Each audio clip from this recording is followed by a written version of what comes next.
صاف اور شفاف انویسٹیگیشن کروا سکتے ہیں جب ان کے سربراہ وہ بیٹھے ہوئے ہیں جن کے نیچے لوگوں نے انویسٹیگیٹ کرنا ہے. یہ ہو ہی نہیں سکتا. اس لیے میں نے یہ کہا تھا کہ تین ڈیزائن کریں تاکہ انویسٹیگیشن صحیح ہو سکے. ہو سکتا ہے میں غلط ہوں, لیکن مجھے ایک اس ملک کے اندر ایک صاف اور شفاف انویسٹیگیشن چاہیے. اور انویسٹیگیشن اس لیے کہ میں پہلے بھی یہ پورا اس کا ایک پیٹرن ہے. یہ نہیں کہ میں نے ایک دم اٹھ کے کہہ دیا کہ یہ جی یہ کہ فلانا اس میں انوالوڈ ہے. اس کا ایک پیٹرن ہے. پہلے ایک ویڈیو نکلتی ہے جس میں مجھے یہ بتایا جاتا ہے کہ میں کوئی مذہب کی توہین کر رہا ہوں. وہ کدھر سے نکلتی ہے وہ اس انویسٹیگیشن میں پتہ چلنا چاہیے. وہ کون نکالتا ہے, وہ پھر اس کو کون اٹھاتا ہے. ایک وہ جرنلسٹ اٹھاتا ہے جس کی افیلیشن ایک پارٹی سے ہے, یہ انویسٹیگیشن میں آئے گی. اس کے بعد کون پریس کانفرنس کرواتا ہے, مریم صفدر, مریم وہ اورنگزیب اور جاوید لطیف سے, اور وہ مجھے کہتے ہیں کہ میں نے مذہب کی توہین کی ہے اور وہ ویڈیو دکھاتے ہیں. اس کے اوپر ان کے اوپر ہم ایف آئی آر کٹوائیں, کیونکہ مجھے پتہ چل گیا تھا کہ انہوں نے اب اس کو استعمال کر کے وہی سلمان تاثیر ٹائپ قتل کروانا ہے میرا. ان دونوں کے اوپر ہم پھر ایف آئی آر, ان تینوں کے اوپر ایف آئی آر بڑی مشکلوں سے کرتی ہے. اس کے بعد میں پبلک میں جا کے جلسوں میں اور انٹرویوز میں بتاتا ہوں کہ ان کی سازش کیا ہے, انہوں نے کس طرح استعمال کرنا ہے یہ ایک دینی انتہا پسند. اس نے جنوب میں آ کے مار دیا کیونکہ میں نے مذہب کی توہین کی. کوئی ایکشن نہیں لیا جاتا. اور پھر کیا ہوتا ہے جب میرے اوپر یہ واردات ہوتی ہے, آپ صرف اس کے بعد دیکھ لیں کہ اس کے بعد ہوتا کیا ہے. کون سے لوگ جو امیڈیٹلی ریئیکٹ کرتے ہیں. ابھی ایف آئی آر ہی نہیں کٹی, ابھی شروع ہی ہوئی ہے بات ابھی, اور ایک دم سٹیٹمنٹس آنی شروع ہو جاتی ہیں کہ جی عمران نے کسی مذہب کی توہین کی ہے. میرے سامنے یہ سارے ہیں. یہ ذرا دیکھیں وہ لوگ جو کہ ہمارے یعنی دوسری پارٹی سے افیلیشنز ہیں, وہ ایک دم ان کی ٹویٹس آنی شروع ہو جاتی ہیں. یعنی ابھی کوئی انویسٹیگیشن نہیں ہوتا اور وہ سارے یہی کہتے ہیں کہ ایک انتہا پسند نے کیا ہے. ایک 6:01 پہ ایک ٹویٹ آتی ہے, وہ جس نے سب سے پہلے میرے اوپر یہ ساری کیمپین شروع کرتا ہے مذہب کی توہین, وقار ستی, وہ 6:02 پہ اس کی مرتضیٰ سرنگی کی 2 منٹ پہ ٹویٹ آتی ہے. حامد میر کی 6:03 پہ آتی ہے. جیو نیوز کی 6:04 پہ آتی ہے. سما 6 بجے اس کی بھی 6:04. اس کے بعد یہ ہوتا کیسے ہے, وہ لوگ جو ایک دم ریئیکٹ کرتے ہیں جو کہ ایک سکرپٹ کے اوپر چل رہے ہیں. نہیں, اس کے علاوہ کیا ہوتا ہے, وہ کیسے ہوتا ہے کہ گورنمنٹ ہماری, پولیس ہماری, لیکن اس کا انٹرویو کروا کے اور وہ لیک کیا جاتا ہے. وہ جو بندوق چلانے والا ہے, ایک دم اس کا انٹرویو لیک کیا جاتا ہے. کون؟ پولیس. ہم پولیس سے پوچھتے ہیں, وہ کہتے ہیں جی ہم کیا کریں, ہمیں پیچھے سے پریشر تھا. آئی جی وہ آئی جی سے پوچھا جی آپ بتائیے کیسے یہ لیک ہوئی, وہ کہتا ہے جی ہیک ہو گئی. ایک کے بعد دوسرا جھوٹ بولا جاتا ہے. کون لوگ یہ انٹرسٹڈ تھے ایک دم اس کو بند کروانے. وہ جیسی انویسٹیگیشن ہوگی تو پہلے تو پتہ چلے گا کہ بلڈ اپ کس نے کیا اور پھر کس نے کور اپ کرنے کی کوشش کی. تو جب آپ یہ ہمیں کہتے ہیں کہ جوڈیشل کمیشن, میں کہتا ہوں اس سے بہتر چیز ہی رہی.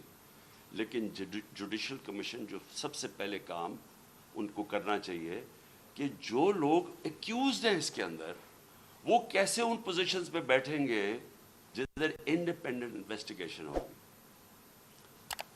نمبر 2, میں یہ چاہتا ہوں کہ جوڈیشل کمیشن انکوائر کرے ارشد شریف کے اوپر, کیونکہ ہمیں پتہ ہے ارشد شریف کو کس سے خطرہ تھا. ارشد شریف کی والدہ کو پتہ ہے کہ کس سے ارشد شریف کو خطرہ ہے. اس کے اور صحافیوں کو پتہ ہے کیوں وہ ملک مجبور ہوا چھوڑنے پہ, کیوں وہ دبئی سے آگے جانے پہ مجبور ہوا. اس کے اس نے بڑے لوگوں کو بتائی ہوئی ہیں چیزیں کہ کون لوگ ملوث تھے. اس کے اوپر بھی جوڈیشل جو سپریم کورٹ کے اندر جو کمیشن بنائی جائے اس کی پوری انویسٹیگیشن. تیسری جو سائفر ہے، اب یہ کنٹروورسی چلتی جا رہی ہے. آ کے D I S P R نے کہا جی یہاں تو کوئی سائفر کا تو ڈرامہ تھا. اگر ڈرامہ تھا تو سائفر کی انویسٹیگیشن کیوں نہیں کروا رہے؟ ہم تو گورنمنٹ میں نہیں تھے، ہم نے تو آرڈر کر دی تھی کمیشن فوری طور پہ انویسٹیگیشن کرے. ہم نے تو اسپیکر نے بھجوا دی تھی چیف جسٹس کے پاس انویسٹیگیٹ کریں.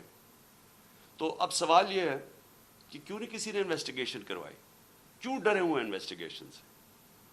کیونکہ آپ جو ساری بات بار بار کہتے ہیں کہ جی ہر قسم کی آتی ہے کہ جی یہ تو آتے رہتے ہیں ایسے سائفر.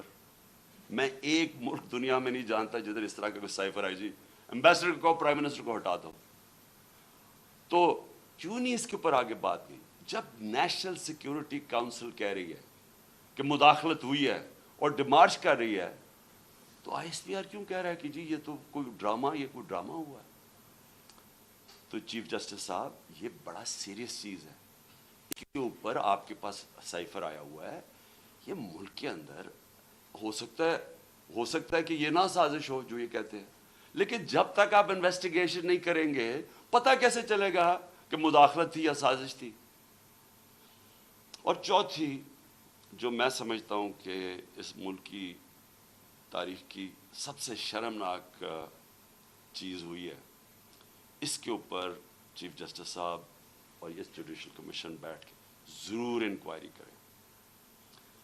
پہلے اعظم خان سواتی کو جس طرح انہوں نے پوتے اور پوتیوں کے سامنے مارا، اس نے ہر فورم پہ یہ بولا ہے کہ اس کو پہلے آ کے پکڑ کے مارا صبح کے 3 بجے، پھر اس کو ایجنسیز کے، اور اس نے نام لیا ہے یہ dirty Harry major general Faisal, اس کا نام لیا ہے کہ اس نے اور اس کے بعد آئی ایس آئی کو ہینڈل کیا جو اس کے نیچے تھی، اور اس کو ننگا کر کے مارا. اور ننگا کر کے مار کے اس کو کہہ رہے تھے کہ یہ بتاؤ یہ عمران خان سے بھی یہ ہوگا. اور جب اس کو تکلیف تھی وہ ہنس رہے تھے. ایک یہ شرمناک ہے کہ پاکستان کے سینیٹر کو ایک دوسرے تنقید کر دی. ساری دنیا میں جو پاکستان ایک بنانا ریپبلک کی طرح ایک کمپیئر ہوتا ہے کہ کیا کس طرح کا ملک ہے کہ ایک سینیٹر کو ایک تنقید کے اوپر کیا. باہر تو کوئی نہیں انڈرسٹینڈ کرتا ہے. لیکن جو اس سے بھی شرمناک چیز ہے، جو ساری پاکستانی قوم ہل گئی ہے، وہ ہے جو انہوں نے ویڈیو بھیجی ہے اعظم سواتی کی بیوی کو. میں سمجھتا ہوں کہ جسٹس صاحب اس کے اوپر پوری تحقیقات کریں. وہی لوگ جو کہ وہ یوزول سسپیکٹس جو کور اپ کرنے کے لیے اب جو یہ میرا بھی یہ اسیسینیشن اٹیمپٹ کور اپ کر رہے ہیں اور اب بھی کر رہے ہیں، وہ کہہ رہے ہیں کہ جی وہ کوئی جعلی ویڈیو ہے، جی وہ کوئی فیک ویڈیو ہے. اعظم سواتی کے پاس اوریجنل وہ آئی ہوئی ہے، جدھر سے وہ بھیجی گئی ہے، جس نمبر سے بھیجی گئی ہے، ان کے پاس وہ پوری وہ ویڈیو ہے جس کے اندر وہ دکھایا جا رہا ہے، اور وہ فیک نہیں ہے. اور اعظم سواتی نے مجھے رات کال کر کے کہا کہ وہ سپریم کورٹ کے باہر وہ وہاں بیٹھ کے احتجاج کریں گے، دھرنا دیں گے، وہ ڈیمانڈ کریں گے کہ سپریم کورٹ ان کو جسٹس دے. سپریم کورٹ کی لاجز جوڈیشل لاجز تھی کوئٹہ کے اندر جدھر یہ ویڈیو بنائی گئی ہے. یہ ساری قوم آج سپریم کورٹ کی طرف دیکھ رہی ہے. اعظم سواتی نے فیصلہ کیا کہ وہ وہاں باہر دھرنا دے گا. ہمارے سارے پی آئی کے سینیٹرز اس کے ساتھ بیٹھیں گے، وکلا کے آرگنائزیشنز کے لوگوں کو دعوت دی ہوئی ہے، وہ آپ آ کے وہاں بیٹھیں اور ڈیمانڈ کریں کہ یہ ملک ہمارا یعنی کدھر گرتا جا رہا ہے کہ اس انتہا پر پہنچ گئے ہیں لوگ بلیک میل کرنے کے لیے، کنٹرول کرنے کے لیے. یہ اس طرح ہے کہ جس طرح کوئی لائن سے ہٹے گا تو اس کو بلیک میل کرنے کے لیے کوئی نہ کوئی چیز سامنے کر دے گی. اس انتہا پہ بھی کوئی نہیں سوچتا تھا وہ گر جائیں گے کہ میاں بیوی کی ویڈیو بنا کے انہوں نے اس کی بیوی کو بھیج دی. میں سمجھتا ہوں کہ یہ ایک ہر ملک کی تاریخ میں ایک ڈیفائننگ مومنٹ آ جاتا ہے. یہ وہ مومنٹ آ گیا پاکستان میں. میری ریکویسٹ یہ ہے کہ سارا جو ہمارا جسٹس سسٹم ہے، جو ہمارا انصاف کا نظام ہے، اس کی پوری ایک کریڈیبلٹی ایٹ سٹیک ہے. اگر اس نے اپنا اب عزت کرنی ہے پاکستان میں تو اس کو اب کھڑا ہونا پڑے گا کمزور کے ساتھ. رول آف لا امپلیمنٹ کرنا پڑے گا. یہ نہیں ہو سکتا کہ ایک یہاں جو مرضی کر لیں، کہ ایک کوئی آفیسر بیٹھا ہوا ISI کا وہ اس طرح کی نیچ حرکتیں کرے اور اس کو ہاتھ بھی نہ کوئی اس کو کہے تو وہ ISPI کہہ دے کہ جی فوج کی توہین کر دی ہے. اس کو کچھ کہے تو جی ملک کی سیکورٹی کو کچھ ہو گیا. آپ کے اوپر جی سیڈیشن چارج لگ جائے گا، عمران خان کے اوپر غداری لگ جائے گی. جو مرضی لگانا لگائیں. میں یہ ڈیمانڈ کرتا ہوں کہ اس قوم کو جسٹس چاہیے. ہم غلام نہیں ہیں. ہمیں ایک آزاد قوم بنایا گیا تھا 1947 میں. ہمارے لیڈر قائد اعظم محمد علی جناح نے ہمیں آزاد کروایا تھا انگریز کی غلامی سے. تب انگریز اوپر ہوتا تھا قانون کے، ہم غلام ہوتے تھے. اب پاکستان تو آزاد ملک بنا ہوا ہے، ہمارا آئین ہمیں آزادی دیتا ہے. کیوں نہیں ہماری عدالتیں ہماری رائٹس کو، ہماری آزادی کو، ہماری ڈگنیٹی کو کیوں نہیں پروٹیکٹ کر رہی؟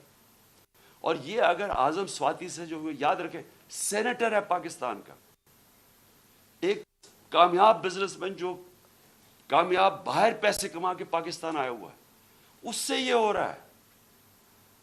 ایک prime minister, ex prime minister ایک ملک کا FIR نہیں رجسٹر کروا سکتا کیونکہ جناب وہاں وہ طاقتور حلقے ہیں جو ان کو کوئی ملک کا قانون ہی نہیں ہاتھ لگا سکتا، وہ کوئی غلطی نہیں کر سکتے.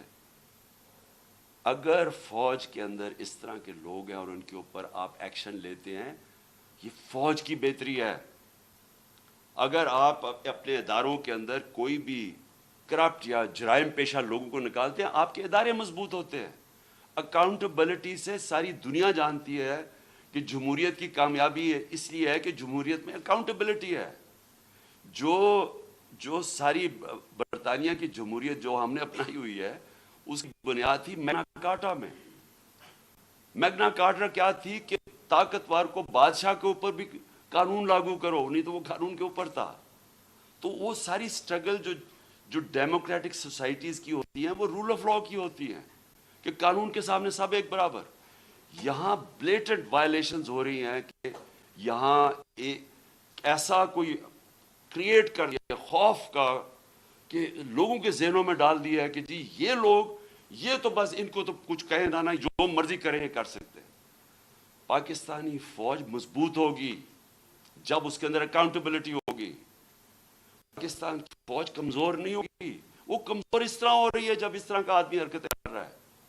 تو میری ریکویسٹ یہ ہے کہ یہ جوڈیشل کمیشن بنے اور یہ چیزیں جو میں نے ابھی 4 پوائنٹس کہی ٹیک اپ کریں.